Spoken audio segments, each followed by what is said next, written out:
Assalamualaikum warahmatullahi wabarakatuh. Perkenalkan, nama saya Khairina Iva Rizaldi dengan NPM 25106310806062 dari kelas 1E dengan dosen pengampu Ibu Dr. Cut Nuraini SPD MPD.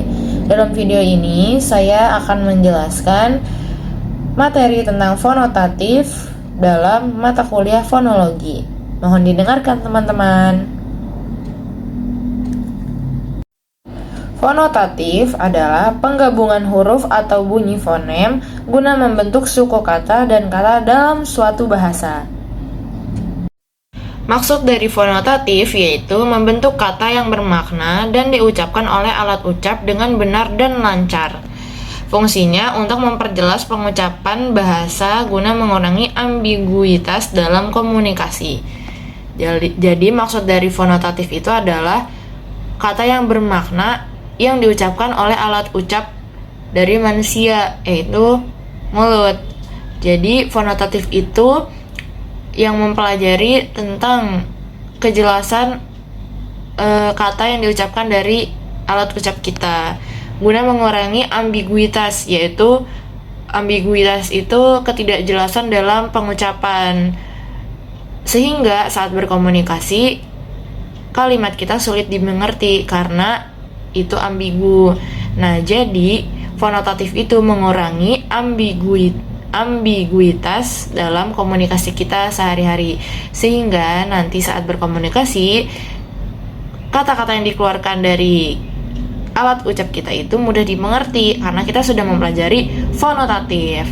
Untuk selanjutnya kita akan jelaskan di slide selanjutnya. Pertama adalah kata dasar 4 huruf. Contohnya batu. Beberapa orang mengucapkan dengan batu, batu, beatu. Yang paling benar adalah yang pertama, batu. Semuanya benar, tulisannya adalah batu. Namun pengucapannya yang mudah dimengerti adalah yang pertama, batu, karena tidak mengandung ambiguitas. Yang kedua adalah kata dasar lebih dari 4 huruf. Contohnya, kelapa. Beberapa orang mengucapkan dengan kelapa, kelapa, kelapa, kelapa, kelapa, kelapa, kelapa.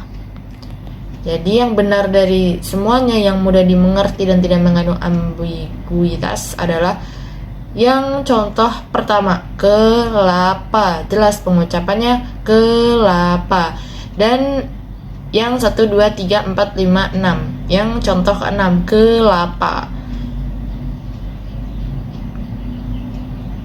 Dan contoh ketiga, kelapa. Benar semuanya tulisannya adalah kelapa, namun ketiga tadi pengucapannya lebih jelas dan mudah dimengerti serta tidak mengandung ambiguitas.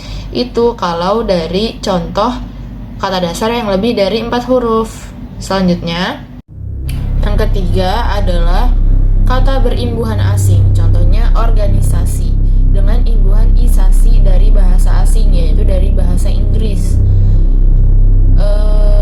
Beberapa orang mengucapkan dengan organisasi, organisasi, organisasi, organisasi, organisasi, organisasi, organisasi, organisasi. Dalam penulisan ini semuanya benar, penulisannya adalah organisasi, namun pengucapannya yang membuat ketika kita berkomunikasi itu tidak ambiguitas atau jelas. Yang pertama organisasi, tidak. Yang kedua organisasi, itu jelas. Lalu yang jelas lagi yang contoh keempat, organisasi. Lalu contoh yang kelima, organisasi. Lalu contoh yang kedua, 3, 4, 5, 6, 7, organisasi.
oleh lawan bicara. Ada kata berimbuhan belakang atau suffix bahasa Indonesia. Contohnya batuan dengan imbuhan an, yaitu batuan. Seperti tadi, pisahkan dulu kata aslinya dengan imbuhan batu dengan an. Batuan, batuan, batuan.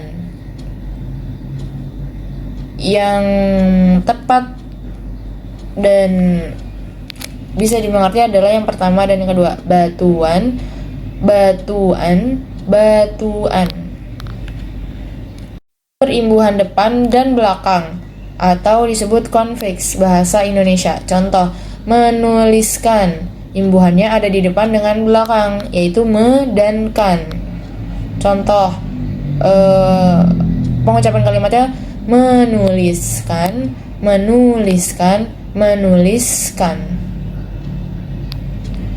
Jadi yang benar adalah tidak ada dalam contoh 3 ini. Yang benar adalah menuliskan. Jadi 3 ini itu adalah pengucapan yang kurang tepat, kurang bisa dimengerti.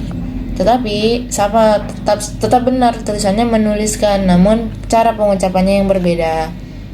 Dan penjelasan tentang fonotatif dari dalam matkul fonologi dari saya, Khairani Firzalzi, dicukupkan. Mohon maaf jika ada kesalahan. Terima kasih.